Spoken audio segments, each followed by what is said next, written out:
Are we streaming this on Facebook? No. YouTube. YouTube Live.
So I think it's hilarious. I think we should have renamed this Tangoing Through COVID, you know. So,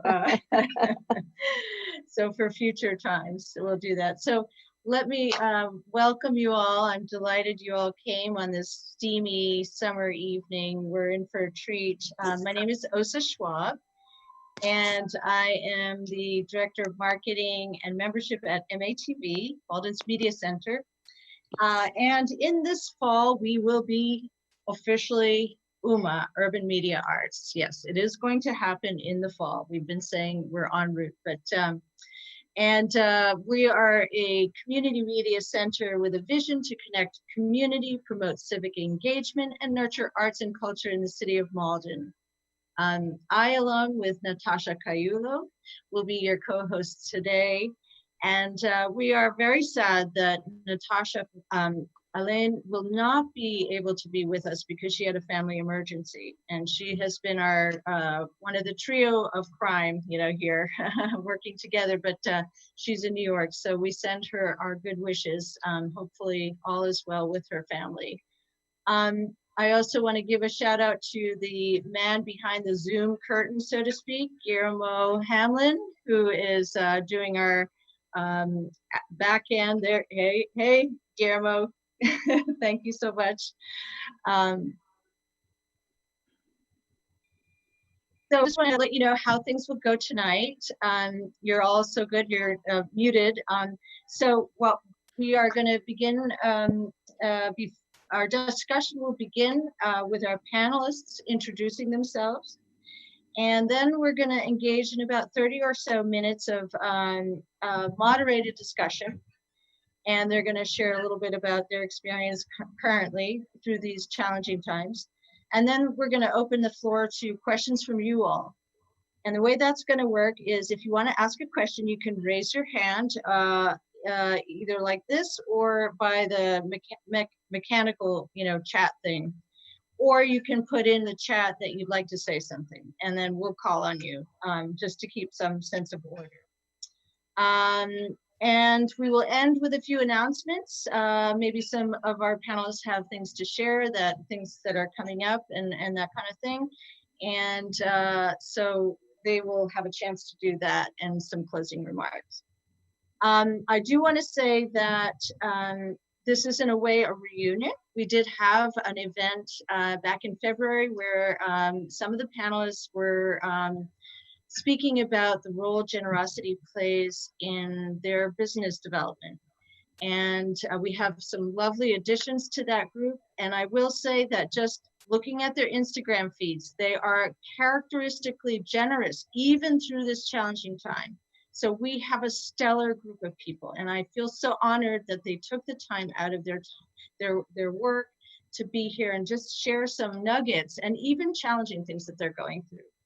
So I'd like to turn it over to my friend Natasha, and she will share a little bit about herself and sort of introduce the discussion. Hi, I am Natasha Kiulu. I'm excited that you guys are here. Thank you so much for that introduction, Elsa. I am a consultant. I have my own consulting firm, and I also am the co-founder of Up Boston, which is a design lab that addresses the disproportionate earning power for people of color and other groups that are looking to find ways to upskill or reskill themselves. I'm really excited about this panel discussion because I'm also a current entrepreneur and a former entrepreneur, and I know how difficult it is to start a business, retain a business, have to pivot, and just try to maintain some sort of sanity. So certainly we'll be covering a lot of those topics during this discussion and touch upon what it's like operating a business during this time of COVID, of social unrest and so on and so forth. So excited and can't get ready to start. Let me mute myself. So first we're going to invite our panelists to kind of share a snippet of who they are and what their business is. And I'll throw it over to you, Nick, to start us out.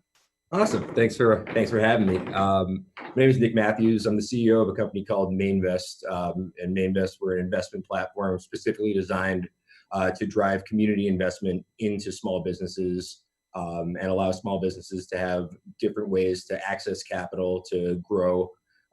Definitely been very interesting over the last few months working kind of through this with a lot of businesses, talking to thousands of businesses in the past few months, all going through different challenges, a lot of the same challenges, but some different ones, and seeing, I think, the resilience and innovation in this space for these entrepreneurs as like small business owners are pivoting models, looking for new ways to kind of access customers, to build resilience, and to kind of navigate and figure out what regardless of what the world is going to look like, how they can be a best fit and be a part of that world and grow through it. Wonderful. Thank you so much, Nick. So next I throw it over to Heather. Share a little bit about yourself and what your business is. Sure. So I'm Heather Younger. I run Top Shelf Cookies. We are Boston's craft cookie company. So really just try to use really good, sometimes unusual ingredients, pair them with a well-crafted recipe, make delicious cookies. We are online only right now, a little bit of wholesale, but we've been known to travel around like carnies from event to event. So it'll be we've had a very interesting journey through COVID, and actually have gotten a lot of help from Nick and his team, which I'm very excited to talk about as well. We are delighted to have you, and too bad we couldn't serve cookies for this occasion. Just pretend you're eating a delicious cookie. So I want to throw it now over to Afro Flow Yoga. Hi, thank you so much, Ilsa and Natasha and fellow panelists. It's so nice to meet you all and learn from you all. I'm Leslie Salmon Jones, my wonderful husband, Jeff Jones. We are the co-founders, the founders of Afro Flow Yoga, which is the combination of dance, yoga, and live music rooted in the practices of the African diaspora. We're sitting here in our home studio that has, during COVID, we were usually out traveling the world, doing workshops and retreats and teacher training programs, and we are now virtual, 100% virtual. And Jeff, behind me, there's 11 different instruments, which Jeff plays so beautifully, and I'm Canadian, and he's Bostonian, 4th generation. So. Yes. I'm Jeff. Hi, and the Afroflow Yoga is something that we founded in 2008, and we had worked on some other businesses before in doing fitness DVDs. The house that we live in has been in the family for 104 years. Oh, wow. Yeah, so I'm a 4th generation Bostonian, and music has always been part of our healing arts. Spiritually, so we combine that to give a lot of healing to folks. And I had spent years traveling on the road. I also have an engineering background, so therefore this setup that we have here is kind of, we were kind of made for this moment, having a lot of the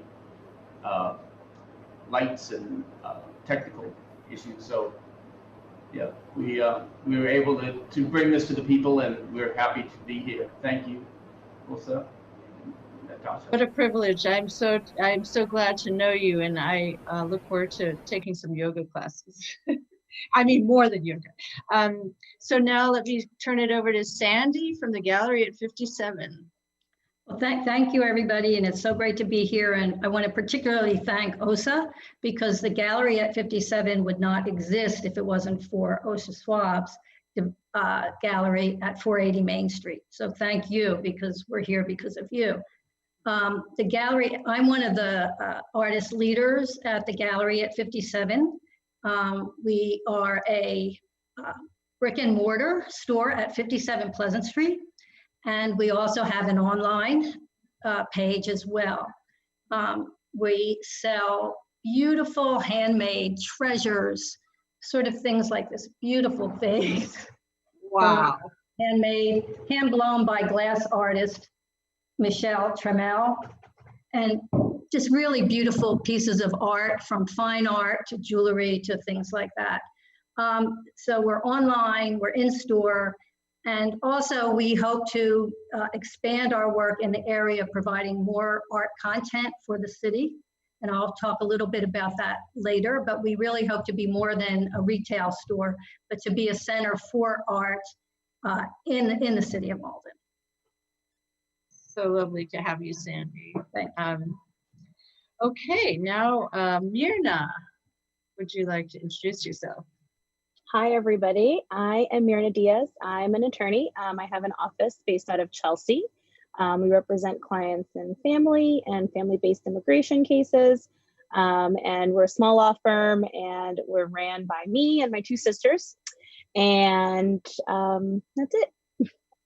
Wonderful. So thankful to have you as well.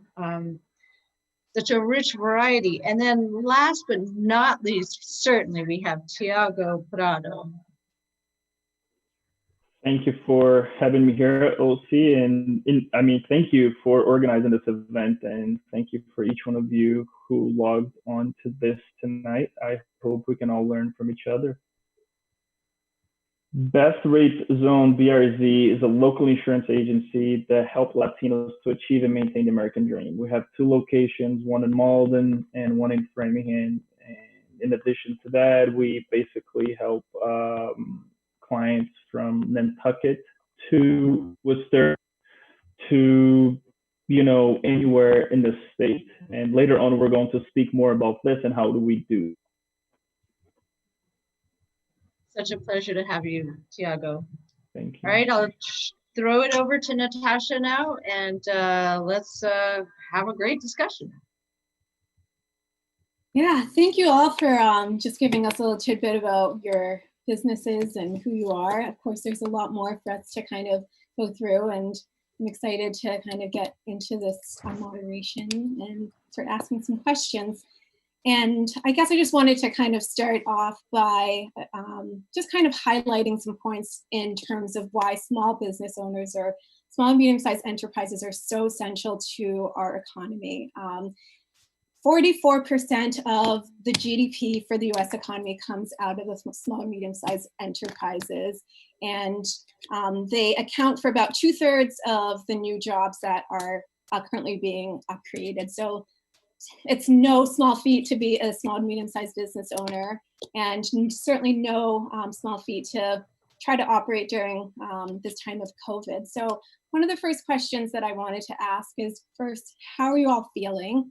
What is something that has been surprising, scary, or exciting about doing business during this time? So I will just open up the floor and then start to ask some of the panelists, but whoever wants to answer can jump in.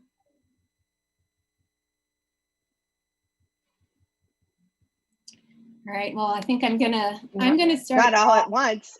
I'll go. If everybody's gonna be quiet, I'll go. I just Thank you, Heather. no worries. I obviously have a lot to say. And by the way, that was February, that panel?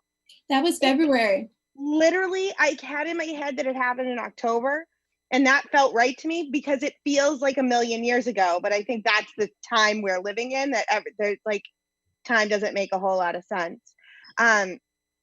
So I think like I can tell you guys, I'll try to like keep it in a quick snapshot, but I think this is kind of how it happened for a lot of people. March 9th, my brand new niece was born in New Hampshire, and I took the afternoon off and I drove up to New Hampshire and I saw my niece, which was amazing. And I was holding her and my phone buzzed and it was, the Southie Parade is canceled. And I was like, okay, this is more than the questions I have to answer at the maternity ward to make sure I can get in and see my sister, that I haven't been traveling, that I've been washing my hands and all these things. And, maybe I should have been taking it more seriously prior to that, but I don't know. I just really, we had noticed a couple of weeks, like our farmers markets were down or whatever. And I was like, all right, okay, I'm going to try not to panic. And then on March 11th, we actually had checked out spaces because our plan in 2020 was to move into our own space. We work out of an incubator kitchen. And we're looking at all these spaces and my phone is literally just buzzing with cancellations and everything is on hold. And I think by the time we finished looking at the spaces and got home and had dinner, it was like 6 hours had passed and we lost 80% of our projected revenue for the next 8 weeks. And then even then at that point, we didn't know what was tied up in the Boston Marathon. And we had spent the first 8 weeks of the year really planning bigger. Instead of going from farmers market to farmers market, we had kind of said, let's step back, not take every event that comes our way. And we had secured the Boston Calling Music Festival. That's huge. It was going to be huge for us. And we always do really well around the Boston Marathon, but we had an agreement in place with a major hotel to carry our cookies for 2 weeks leading up to the marathon and everything. And I was just like, I can't believe this is happening.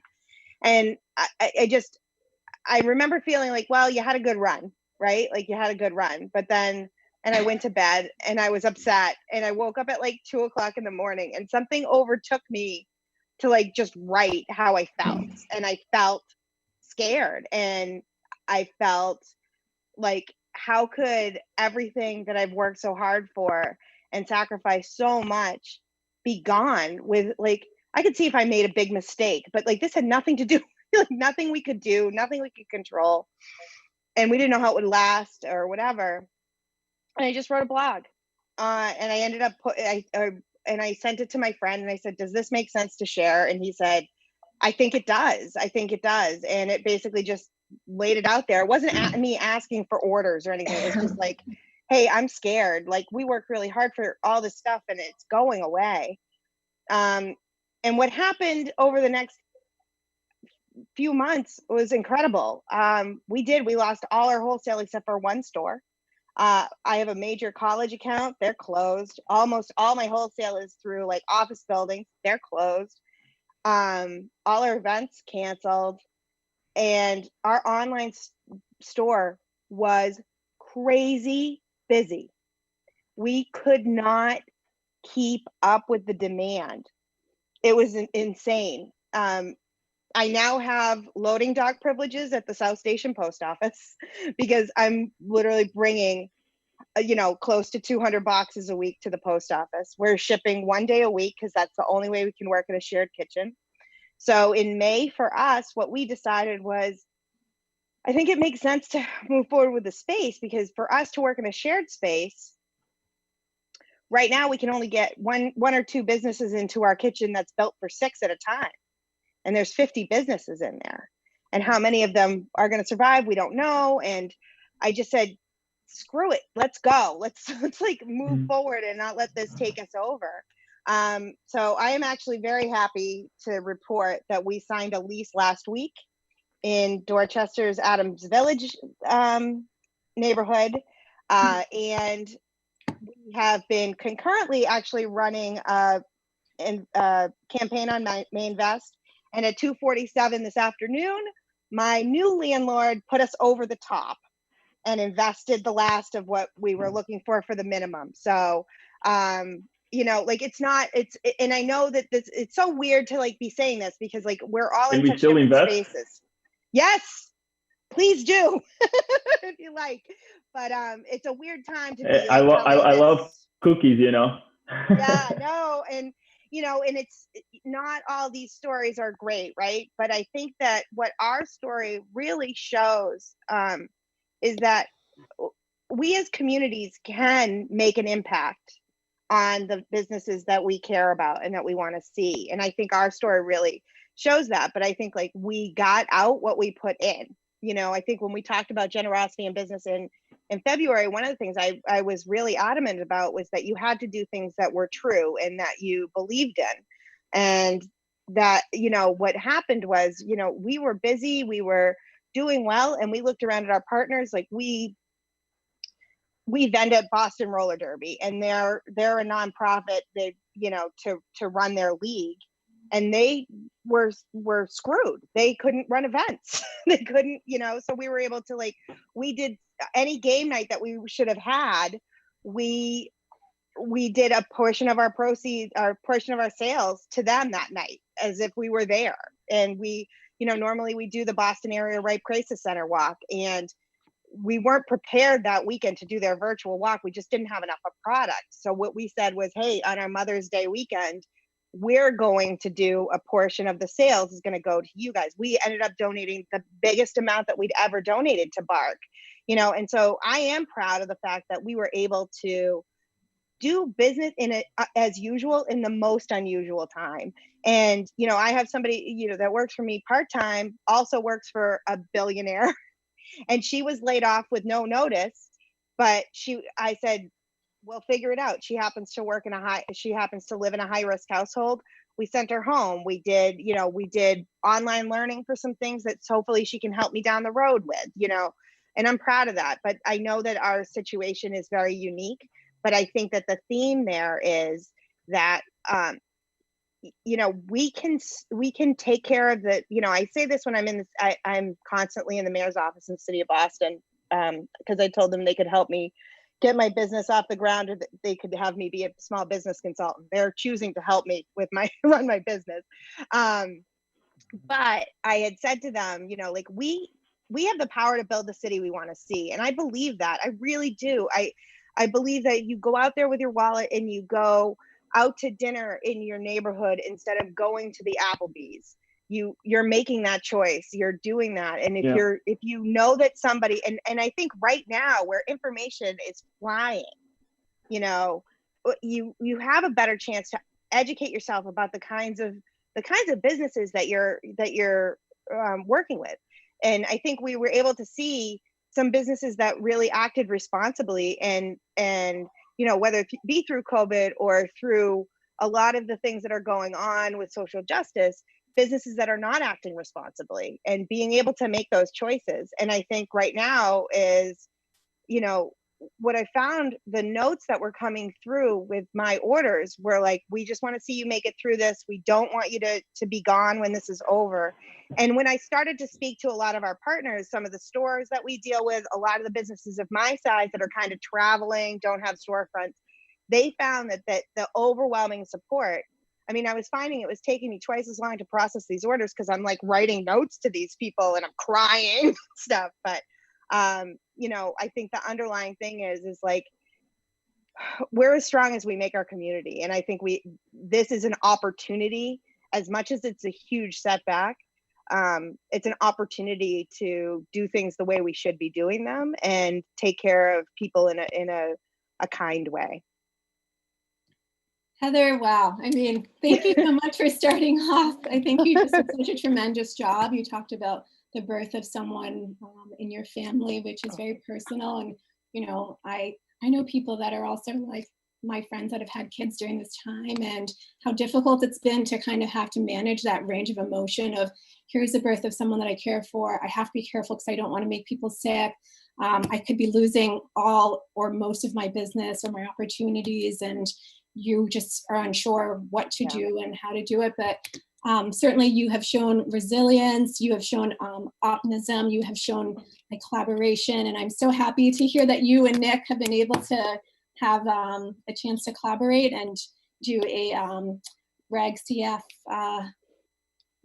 campaign on Mainvest. That's just incredible that, that may have started based on that first event. So thank you so much.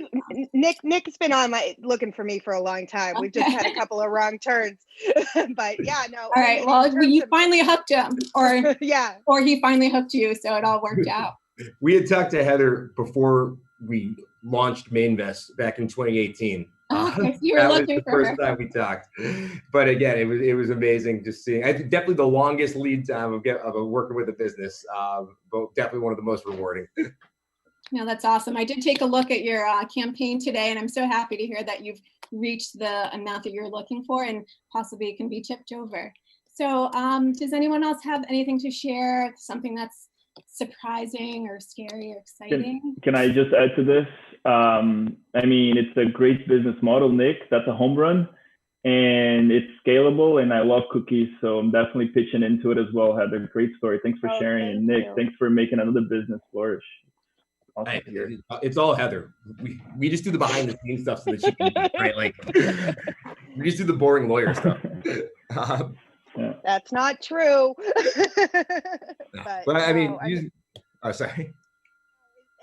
Honestly, like, it is a really good platform. And I highly recommend it to any business that's considering it a way to raise funds. And I don't need to like steal Nick's spotlight, but if anybody has questions, I mean, it was always something I had bought into prior to launching because we tried to launch a couple times.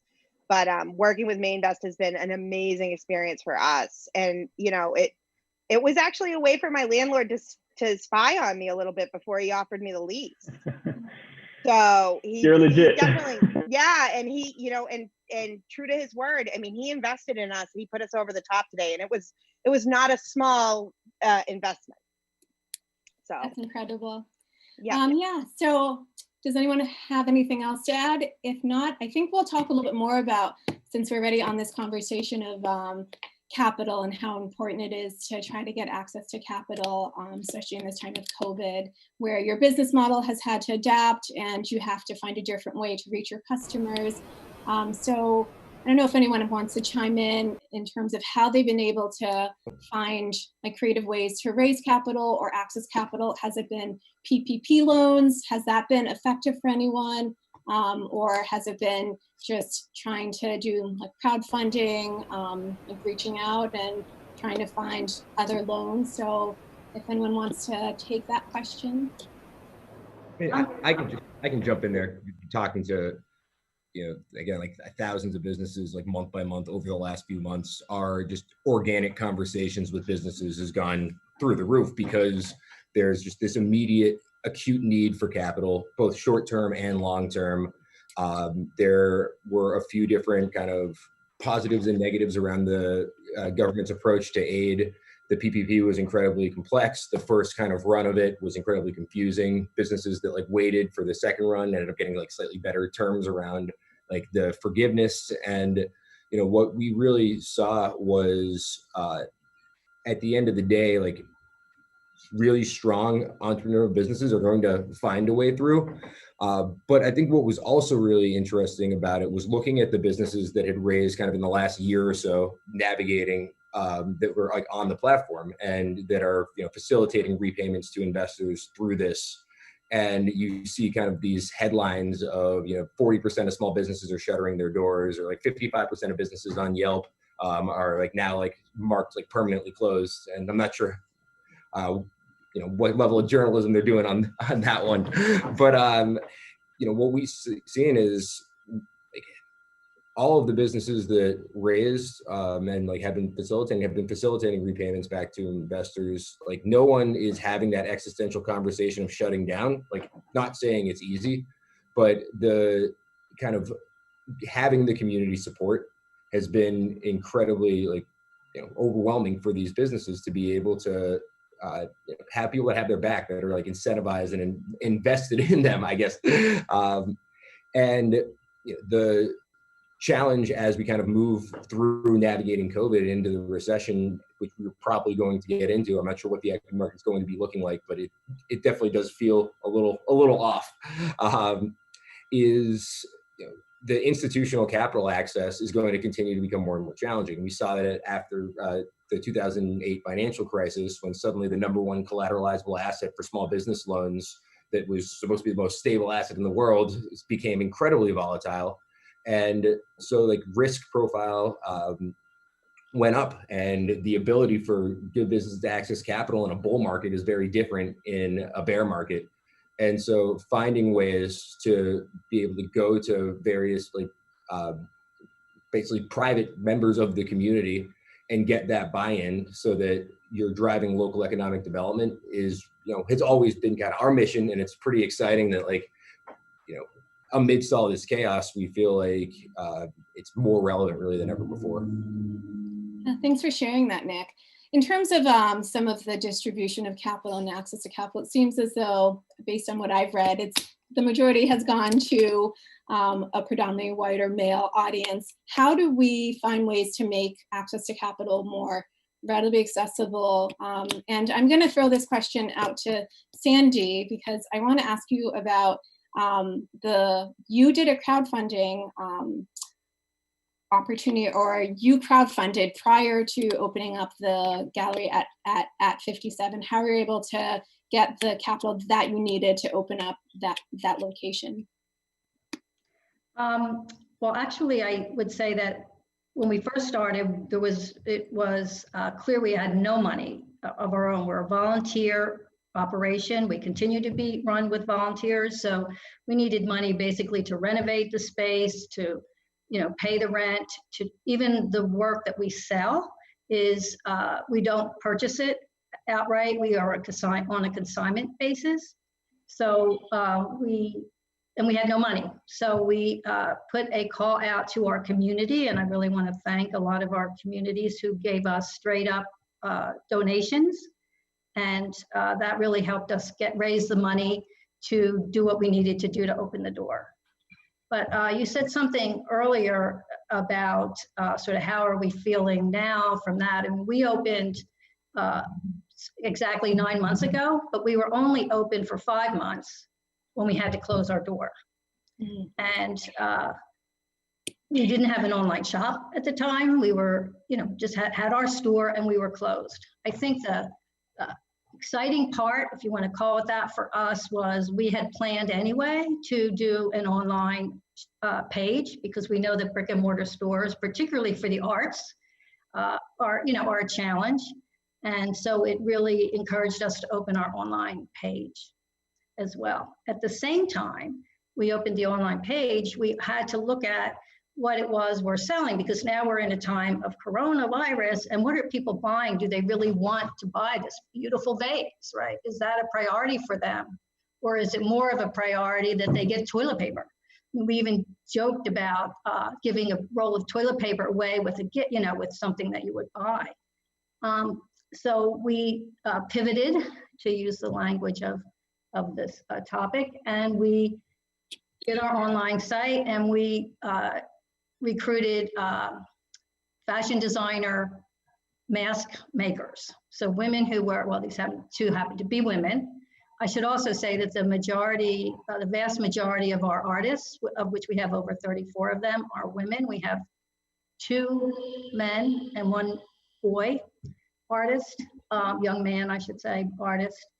But we decided that we would sell designer masks, and you bought one. Yes, that's right. You bought Yeah. one. And also the other thing for us was simply, we saw the online as an opportunity, actually, right, to hit the country, not just Malden. But again, this is what we're selling, is beautiful handcrafted treasures and masks. We also started the online, on our online, we started the curbside pickup, so people could come in our neighborhood and buy and pick up their masks. So mostly we sell the masks. And I think for us, I would just say that it's really a struggle for us. I'm going to be, perfectly honest. We haven't gotten ourselves to a point where we're bringing in enough resources now that are going to sustain us. We have enough through the year, but we're really trying to think about how can we. So Nicholas, I think I might want to call you after this session and get some of your ideas, because the community has been great. They've been supporting us. They've made donations, but we got a federal loan. Actually, we got one of the federal loans. And we had a person donated a significant amount of money to help us. But our goal, is my goal anyway, is that I want to get us to a point where we're not having loans that we're going to have to pay back, that we're actually selling enough that we can sustain ourselves. I'll just say that one last thing about that is that, so in addition to the online shop and the store itself selling retail, and I had mentioned earlier about wanting to be a place for art that's bigger in the community, and the use of our online site has allowed us to start, for example, something called Art Talk, where we have an artist interviewed about her work, and we're asking businesses to sponsor that so that we have the capital to continue to do that.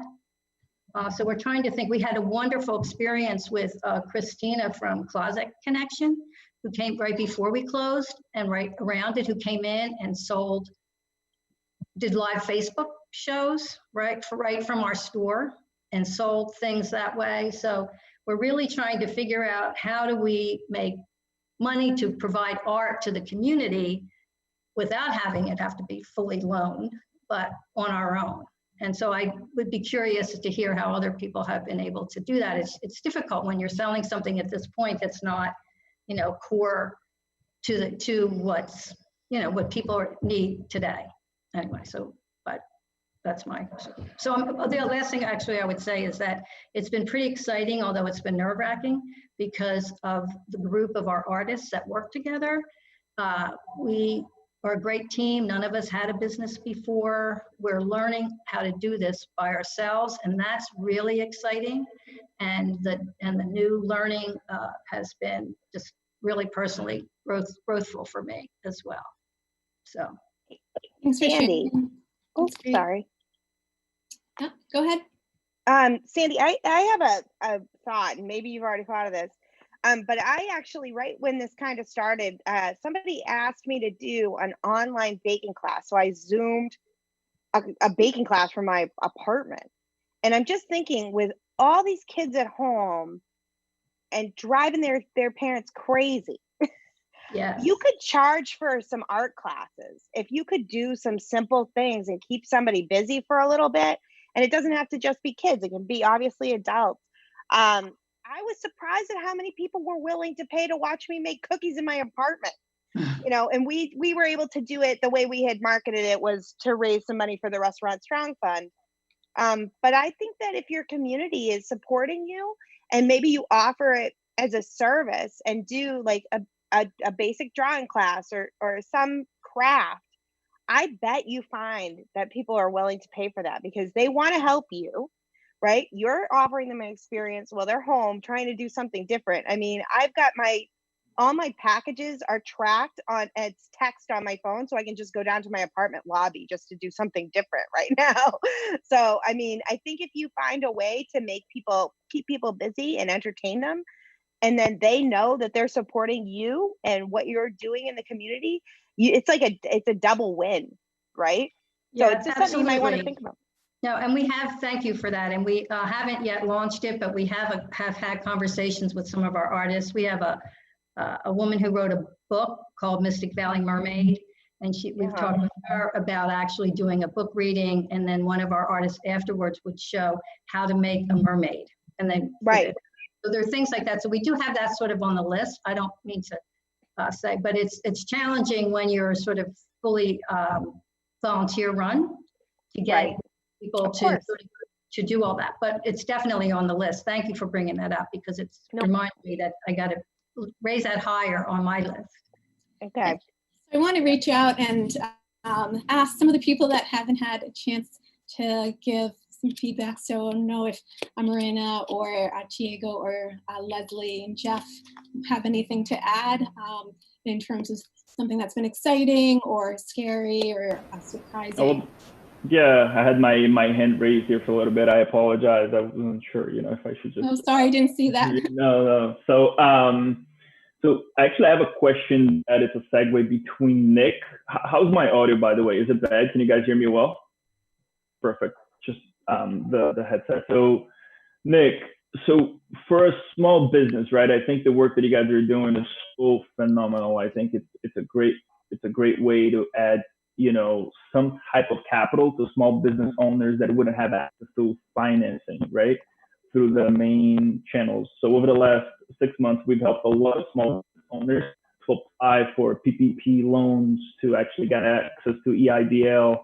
And what I've noticed was, they lack 24 months of financials, or some of them are not actually showing the financials as the way they should. They're not maintaining the books, and I'm sure you're probably seeing this quite a lot.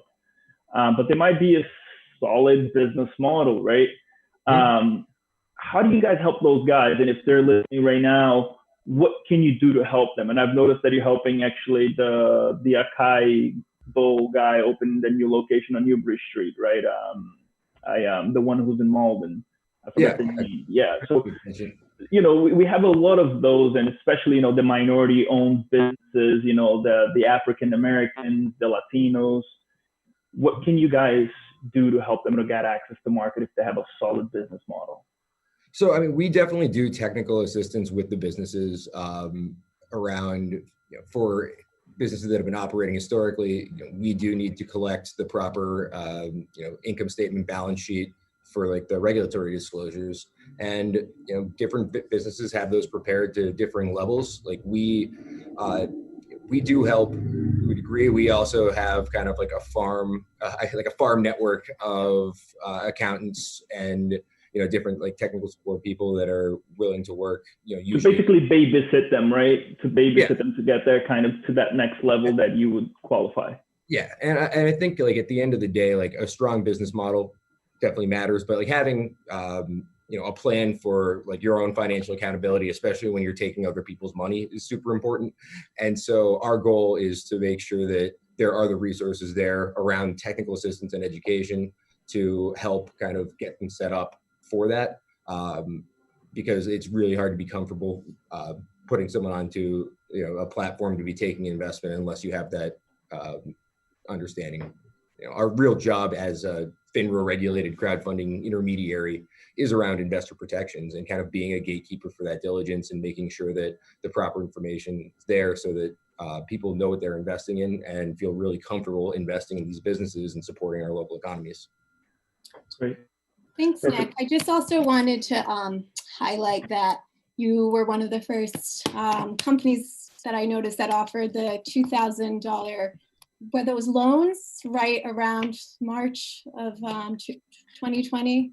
Yeah, when we saw the kind of immediate impact of it, and then saw the governmental aid obviously taking a little longer, our goal was to find something that would allow a business that's like freaking out about April to have immediate aid, knowing that like that's not going to necessarily, with that level of uncertainty, get them through. But if they can like get some breathing room there, then they can go out and find better ways to capitalize and plan for pivoting for the long term. And so we did it as a just zero interest, non-recourse $2,000 loan, which we expected to probably 70-80% of them would possibly not be paid back.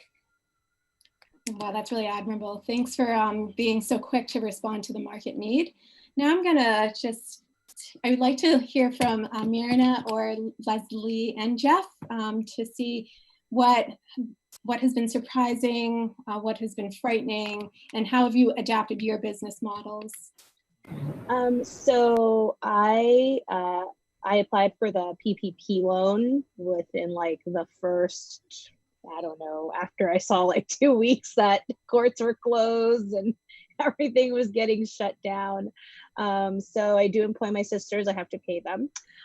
So I applied for the PPP and I was able to get it right away. It only held me over for a short amount of time. I had also applied for the SBA loan. So I was able to obtain that. That took a little bit longer, but I was able to do that. And I've been able to, it seemed like the minute I received the money in the bank, then I started to pick up some more cases and got some new clients. So I was like, okay, so I've been able to stay afloat with that. And then, people that, they do, apparently everyone has an urgency to get divorced right now during the pandemic. Oh. And it's sad, but at the same time, it's people that have been like, separated for so long that they're just feeling this like, I got to make moves now because we're in a pandemic, the world might end. So it's not, but I think that's how they're feeling. And so that was good because that, not that people are getting divorced, but being able to get new clients and being able to get the SBA loan.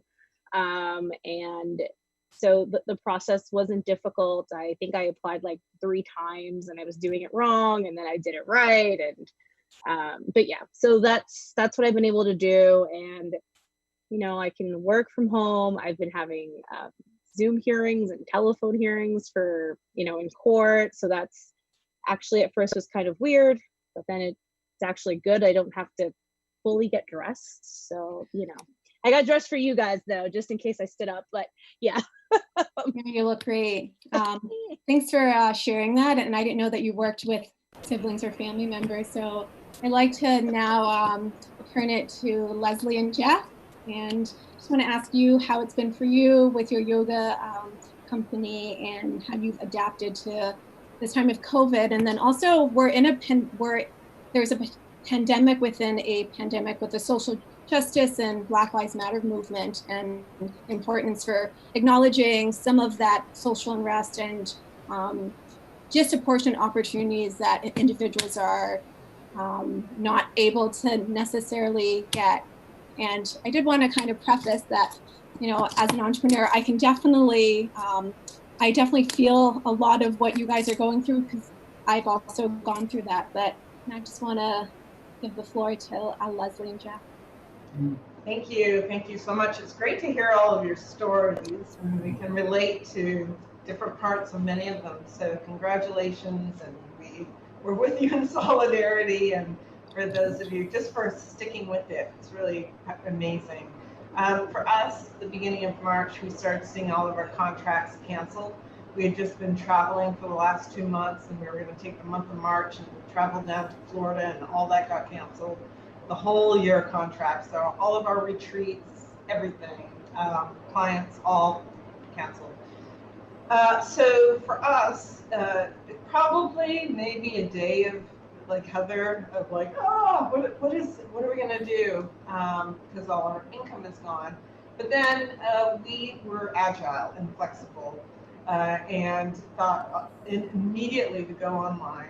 Created a virtual studio. We've been on Zoom since 2016 for our webinars, for our teacher training webinars, so it was a pretty easy transition. But thanks to Jeff, who's a techie, he happened to have studio lights and all of these monitors and all these amazing cameras and mixers to be able to go direct, because the hardest thing is to have a decent sound when you're instructing and have live music in the background.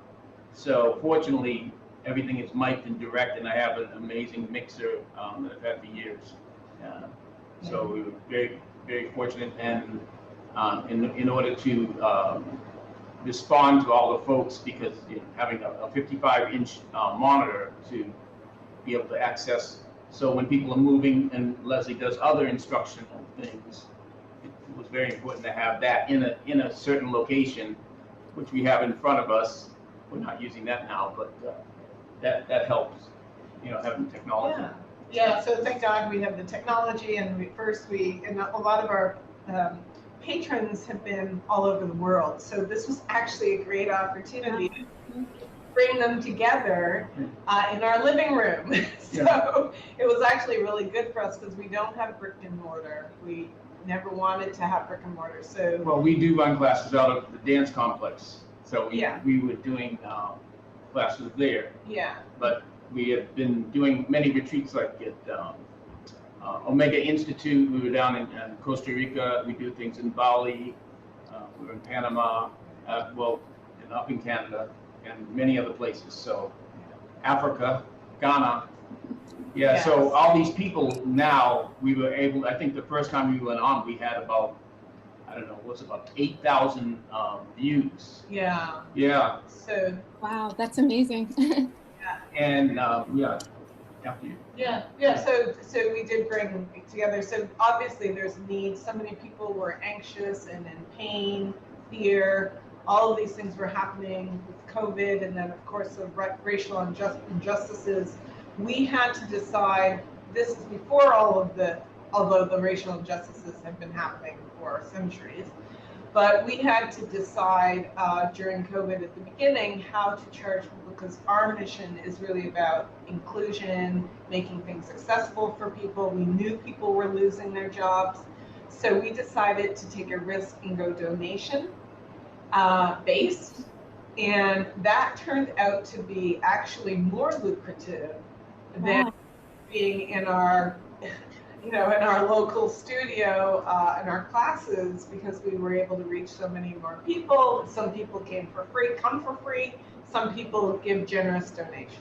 So it all balances out. And as a result, from the very beginning, we decided to also bring light to organizations like food banks, homeless shelters, families of George Floyd, NAACP. So we expanded, and every week we tithe. We call it our tithing.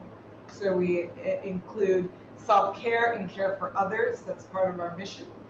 And so every week we have some partial proceeds go to a different organization. Legal Defense Fund, for protesters. Yeah. So our challenge is that we have so many people. We have people reaching out when the whole Black Lives Matter came out. We had people calling us, Disney and all these huge companies calling us.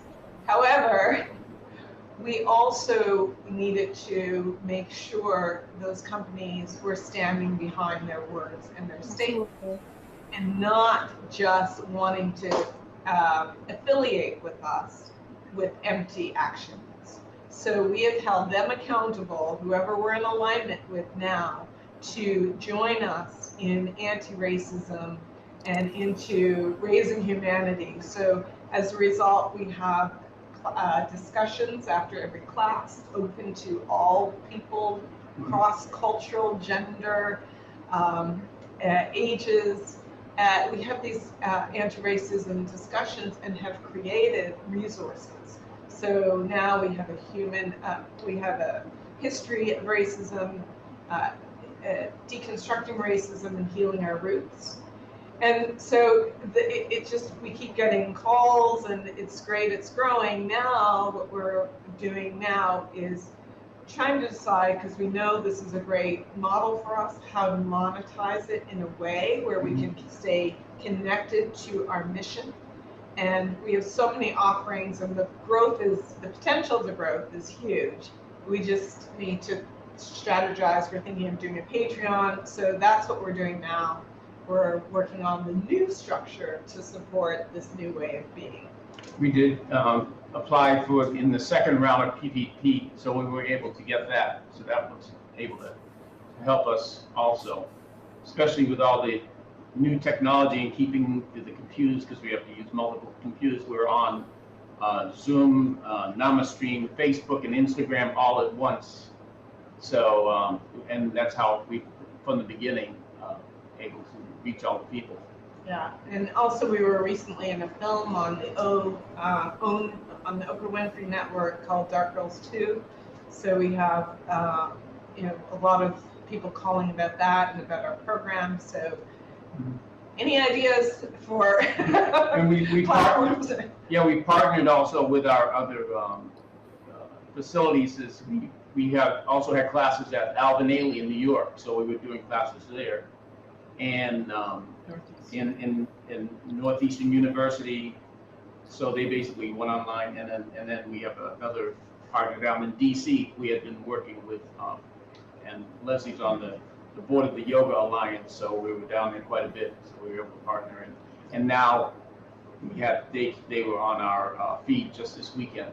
So reaching out, spreading the word to their community.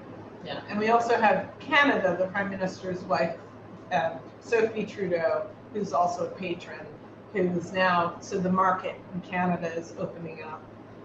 So we're just trying to. That's just amazing. Wow. I'm so happy to hear that. Like, you tried a different business model and you weren't exactly sure how it worked out, but it's actually working out better, which is surprising. But it's, I think that in times of disruption, there's also an opportunity for innovation and for us to find better ways to do things, increase efficiencies. So the next question is going to go to Yogo, who has a Wall Street background and is now doing work with insurance. And I just want to reach out to you and discuss how you're able to monetize your business model, because you have a wide breadth of insurance offerings that you are able to provide, and what type of insurance has increased during this time of COVID? Believe it or not, I mean, people are spending more money now than before. I don't know where the source of funds are coming from, but we have experienced a drop in revenue at the end of Q1, but as soon as we went into Q2, revenue increased by 2.5 times. Yeah. So has been tremendously different for us. And the reason why we've been so successful is that we've been planning for the agency of the future, right? We play in a space where our competitors are dinosaurs. We are in a whole different environment. We communicate via messaging systems. So we speak our clients' language. No matter what language they speak, we're there for them. And what I mean by that is similar to the gallery in Malden. Could be a Facebook Live, could be Instagram, could be WhatsApp, could be Facebook Messenger. How is it that he would like to speak with us? So we have a bot system that is being built right now to respond to them in Portuguese, Spanish, and eventually English. As I said earlier, our core focus is speaking their language in their preferred channel. And all of that conversation is logged into our database for compliance purposes. The last thing that I want is Myrna coming after me because I didn't provide the right coverage, right? So in that sense, for whoever's watching us right now, I think as we think about the next stage of what business will look like, would be a gallery that has inventory on display physically, but also in the cloud where someone can access an order from anywhere. And I've seen that in Arlington with local galleries where before you couldn't find their goods to purchase, so was looking for a gift. And I went to the Instagram account and I found the ceramic and I found, the little gift, and I messaged them on Instagram and I said, yes, it's available. I paid via Instagram and I went to the local gallery and I picked it up. Before, I would have gone to Etsy, right, and found someone across the country that would ship it to me.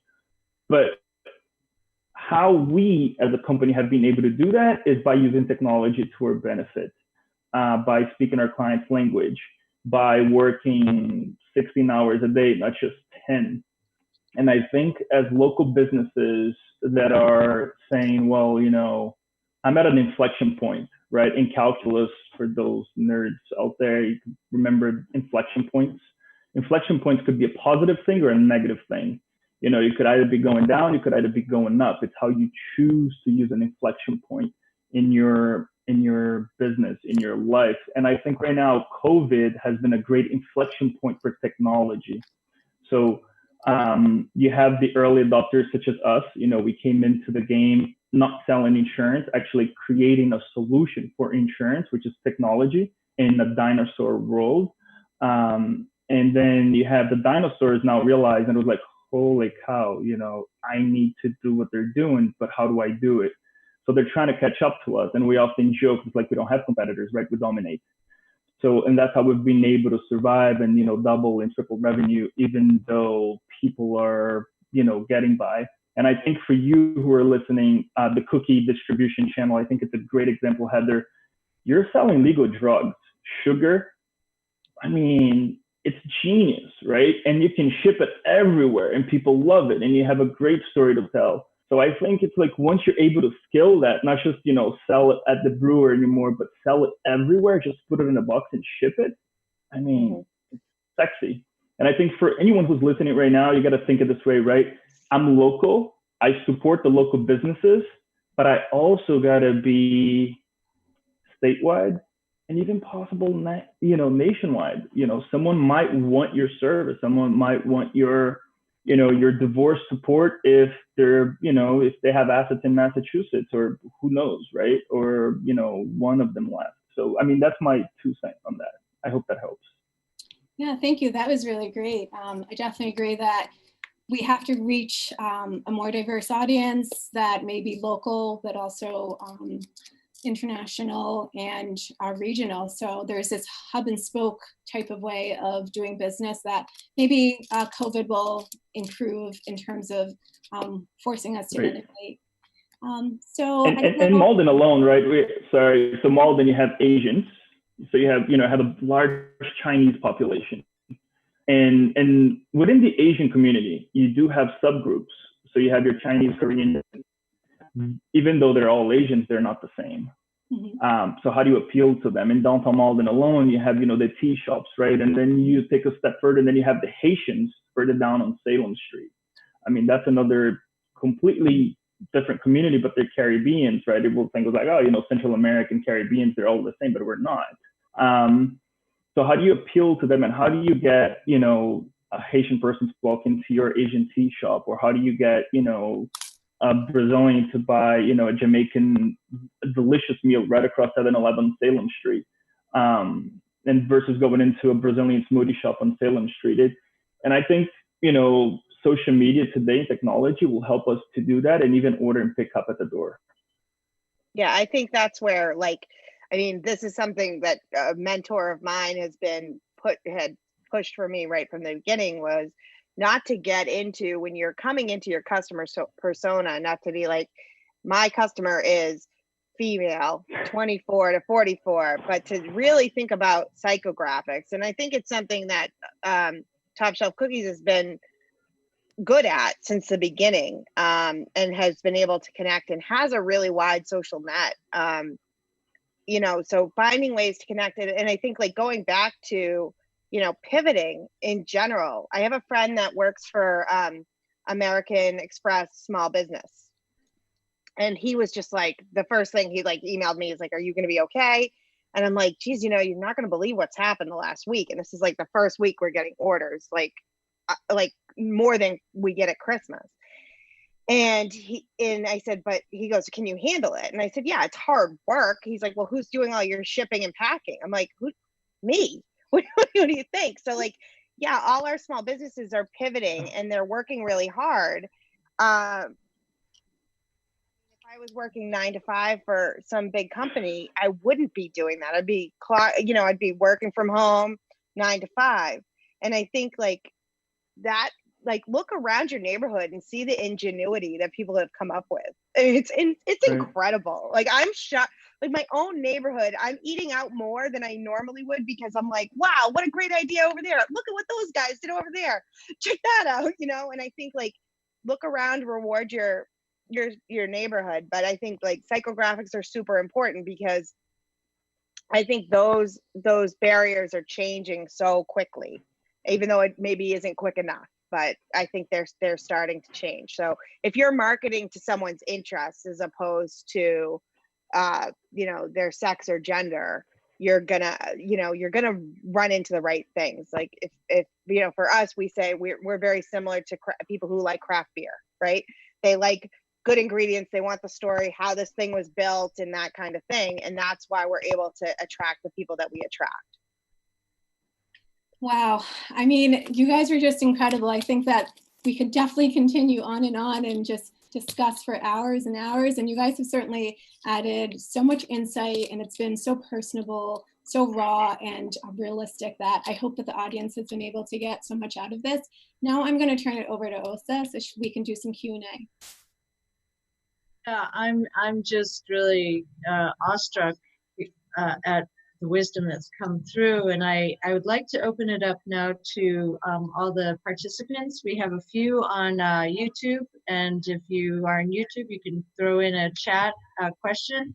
If you're here in Zoom, you can raise your hand and we'll call on you, and or you can put something in chat to say that you'd like to ask a question. So I'm opening it up now to anyone who has a question for any of the panelists, and it could be a general question or a specific targeted question. You takers. I'm missing no question. Let me. I'll look at the chat to see if there's anything that came in. If you have a question, you can also put it in the chat box too. Right. Well, I'll start with a question I have is, you know, I'm hearing success, you know, Tiago's talking about, you know, 15-hour days. I'm wondering how you're managing the stress. That's my one, I'm wondering, you know, like, and any of you can answer that, you know, the stress of uncertainty, overworking, not enough sleep, etc. I actually have sort of the opposite for me. I found that the work of the gallery at 57 is dealing with my stress of COVID-19. So it's really channeled my energy into doing something really positive and making a difference while I know this awful horrible thing is happening out there. So that's been my reaction to it. Tiago had something. No, I was going to add, I think meditation right now, it's been a great helper, and yoga. In fact, I looked into Afroflow's website. I was looking into classes. I really like the whole concept. And believe it or not, yoga does wonderful things to you. The only thing is actually have to do it. And meditation is moments like this. Instead of meditating for 20 minutes, we should be meditating for 2 hours, even though it's extremely challenging. So a way to kind of bring it down to earth has been, you know, yoga and meditation. You're all gonna laugh right now, but I'm sitting on a workout ball, and I'm actually exercising as I am here speaking to you all. Yeah. Awesome. One of the things I've been doing that I somehow picked up this habit, and I'm super glad that I did, I started having coffee with my friends in the morning before I start my workday, whether it be by Zoom or FaceTime, whatever, and just putting that time aside to just check in with people and see how they're doing. And I noticed the days that I didn't do it, I was grumpy. And what happened was that my friends started to, and I just put it out on my own Facebook. I'm like, hey, who wants to have coffee with me this week? I got slots open. And I found that not only was it good for me, but I would get texts later in the day from people that said, geez, you know what? My day just feels different to me, because I think I started it off with something I might have had if I went to the office, right? Like just chatting with somebody about TV last night or whatever. So that was one thing. And I mean, yeah, the stress has been incredible. I'm exhausted. I actually had to send my dog to go live with my ex for a little bit, because I couldn't manage him and the business at the same time. It worked out nicely because he is working from home, and I think he was a little lonely. So we're kind of co-parenting him apart from each other. And Myrna, how many of the people that are filing for divorce live in open concept apartments? I'm just wondering. Yeah, I mean, that is true. I got no doors and I got no walls, man. That's all I'm saying. But yeah, I mean, I think like you find ways, and I think too, like Sandy said, like it's a distraction, right? Because I think if I was thinking about all of this stuff and I didn't have something else to focus on, it would be too much. I know mentally I couldn't handle it. I was doing like Skype calls with my niece and nephew, and obviously my niece is an infant. It took finally, after my niece was 3 months old, my sister was like, you have to come up here and see these kids. Like I can't look at you anymore. My nephew has been having a really hard time. He's 4. And so like going up there every couple of weeks and taking a full day off, that's another thing that's been huge. And we actually had to miss out on our visit this weekend because my sister was exposed to someone who was exposed to somebody with COVID. And she's like, I can't have you come up here, because if you're down for the count for 2 weeks right now, you're out. If at a minimum 2 weeks, you know? So it's tough, but I think like if you keep yourself busy, and find ways to connect with people. That's what I found was really helpful. Thank you so much. We're getting a few questions, so I want to turn it to Leslie and Jeff. And there's also a question for you about how you got your international attention. Yes. Yes. That's a great question. I would say that we've been really fortunate to travel for the last 10 years. Because we didn't have brick and mortar, that was an intentional decision to go out and connect with communities. And I think with the retreat culture, there are retreat centers all over the world. So we've been really fortunate to be invited to those places. And so that's one thing. But I think just even with technology, if you don't have that decade of traveling and making connections, it's so amazing now that with Instagram and Facebook, you can reach people globally so quickly. It's incredible. I think that just really speaks to the times now, and I'm grateful for the technology.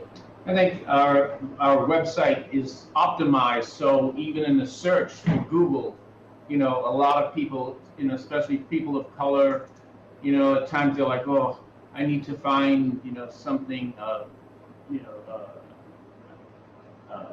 African American or whatever, or kind of related practice, and also people might be, oh, I want to hear drumming, oh, I want to hear music.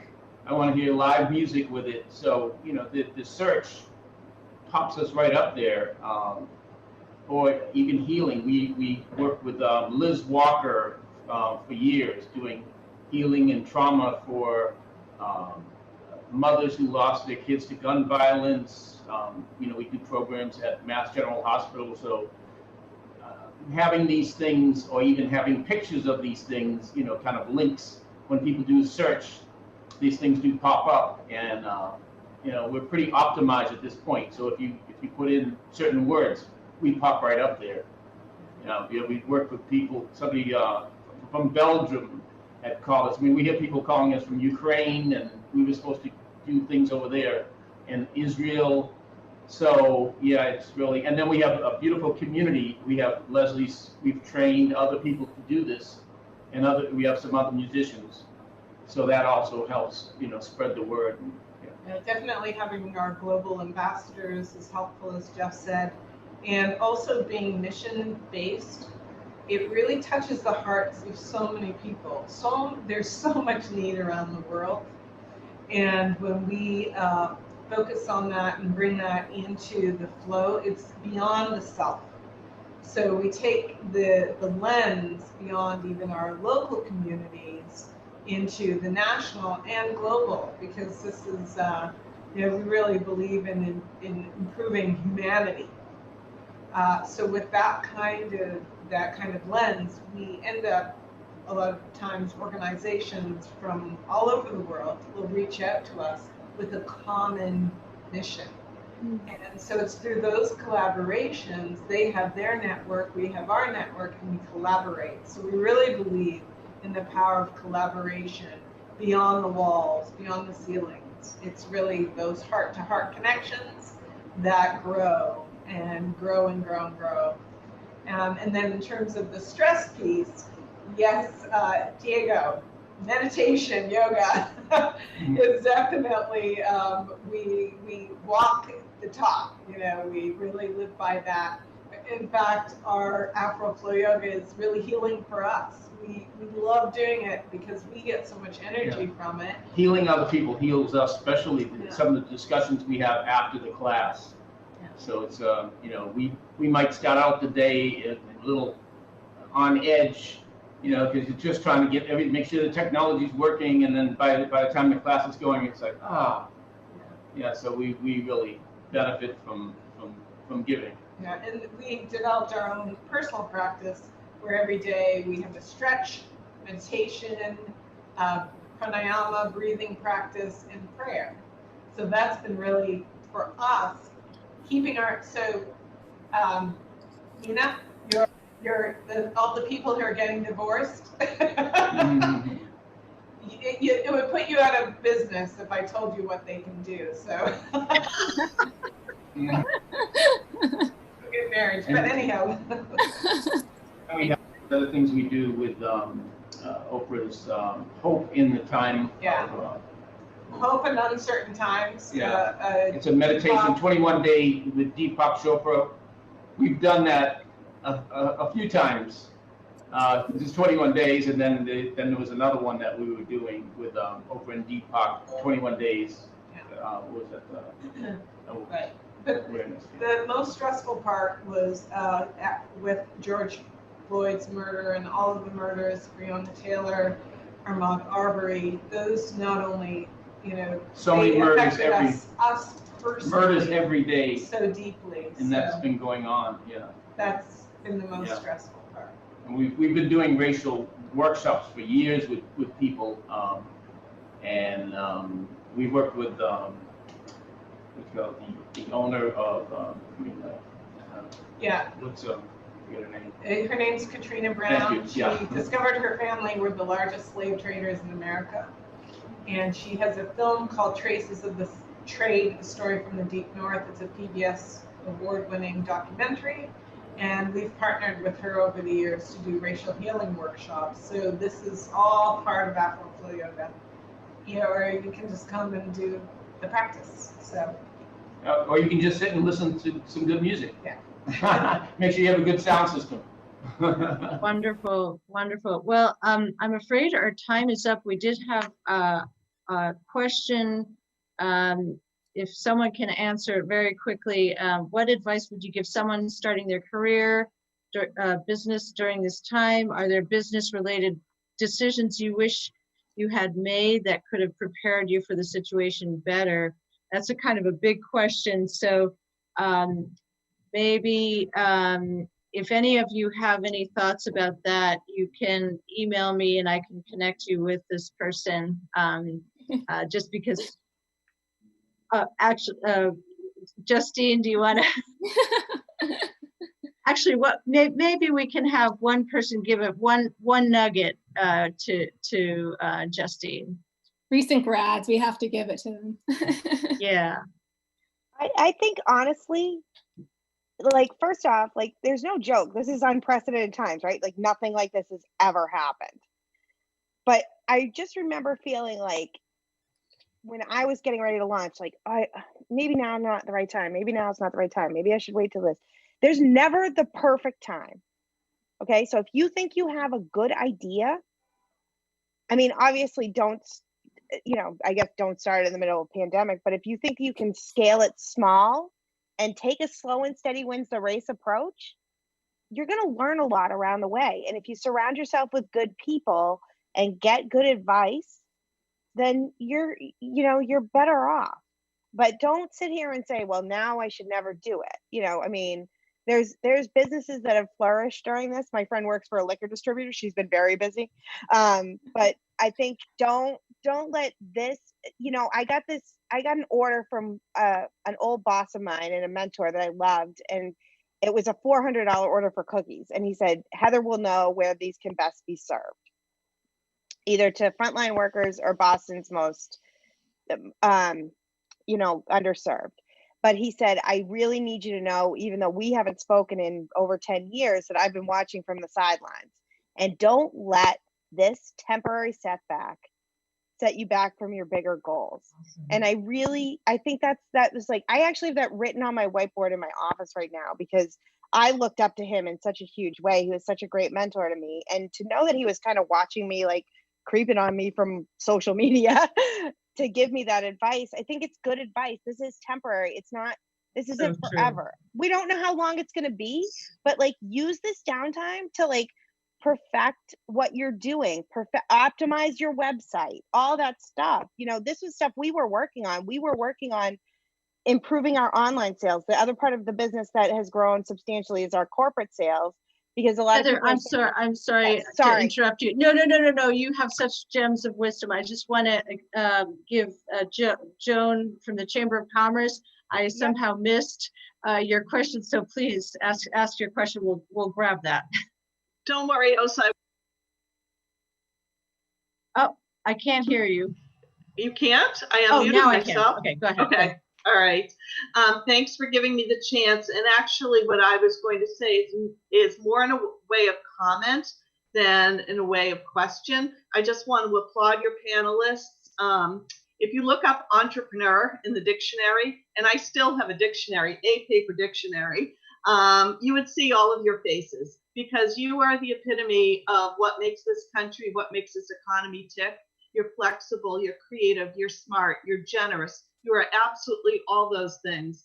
And being part of a Chamber of Commerce, I have seen so many businesses over the course of my career, and you are all just absolute stellar examples of startup entrepreneurs. And I just give you a huge hand.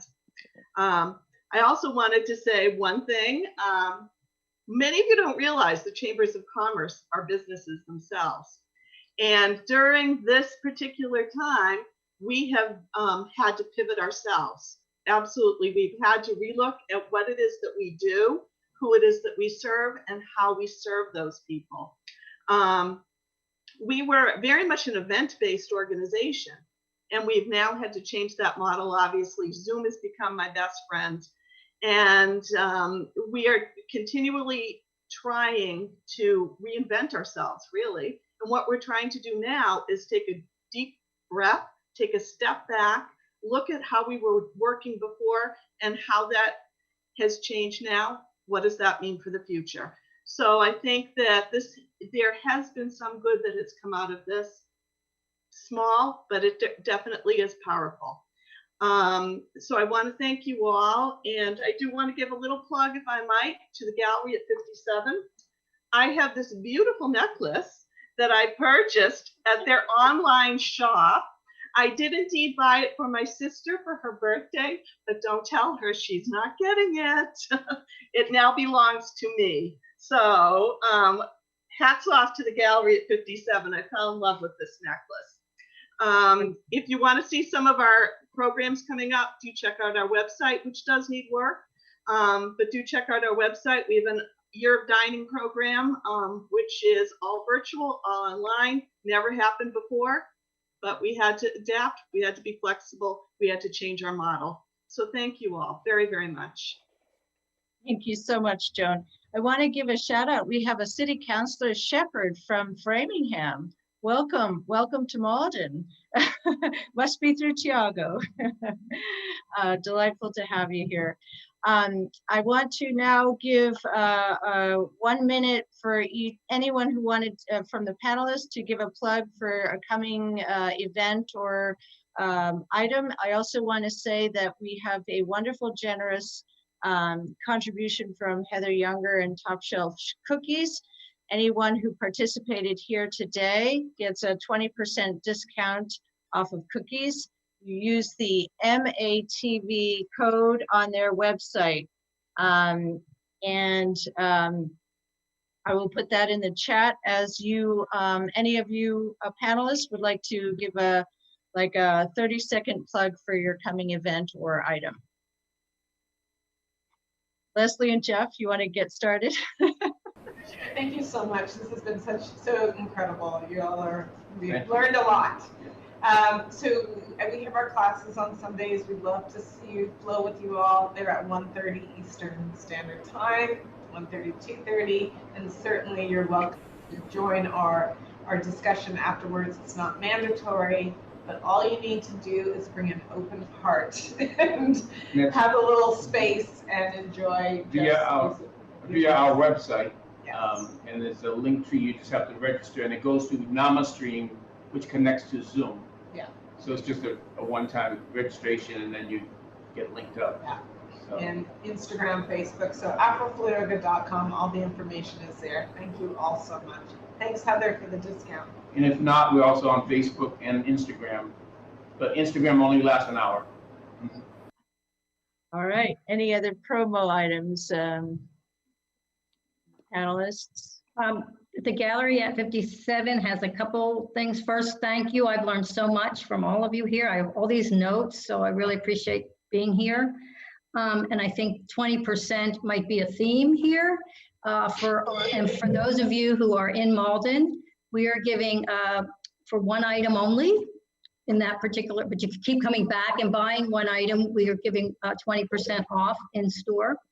But more importantly, I would say that we also feel like as a gallery, we want to contribute, and as artists, we want to contribute back to our community as well. So for the rest of this week, for the month of July, and we have still have some time, if you go to our website, 20% of the sales from our racial justice collection and selected artist collections will be donated to the African American Policy Forum. So go on our website, look it up, shop in those collections, and enjoy. Thank you all. Well, I'm gonna go in and add one final touch. So if you haven't reviewed your insurance policy over the last, 6 months or so, reach out to BRZ Insurance. We're not the lizard, but we can definitely save you 15% or more. I wouldn't say 15 minutes, a little longer than that, because we got to add coverage to it. We don't remove coverage.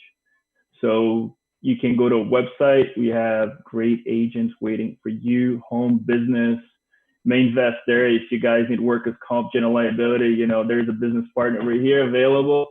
Happy to help you all, and congratulations, Heather, on your new location, and thanks everyone who stuck with us for almost an hour and a half, right? So thank you. Anyone else? Does that cover it? So I guess we're just about on time to end. I just want to thank you all so much. If you did not register and you came in through a Zoom link, make sure you email me so that I include you in the email, and I'm going to send out all the announcements that people made just here verbally, but I just want to make sure, and I'll send also all the contact information for our esteemed panelists. I really am so moved. Thank you so much for your time. And those of you who came, thank you so much as well. And thank you, Guillermo. Thank you, Natasha. Wonderful. And just really appreciate you all and your wonderful work. So thank you. I wish maybe namaste, I don't know. So have a lovely evening. Thank you all. Thank you for organizing. Thank you. Thank you, guys. Appreciate it.